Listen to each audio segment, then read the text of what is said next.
vita ny fianianana ho azy mianadahy reto dia razanak'olona Antinone sy Mananjara Michel zay notondrena anatanteraka ny asan'ny officier de police judiciaire environnemental ato anatin'ny fatradiana.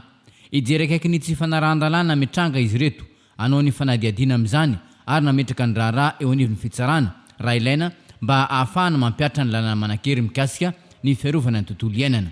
Asa sarotra ny miandra azy ireo. Betsaka amin'ny andraikitra vesarinareo ny fitantanana sy fandrindrana ny tontolo iainana zay resaka amintsika mba ahafahana ivelona iaina araka ny tontolo izy ary mifanaraka amin'ny tontolo izy. Ka noho izany sarotra ny adidy ranomasina ny adidy vesarinareo nefa ny mahereza maleova manasana amin'ny adidy masina sy sarotra zay adidy.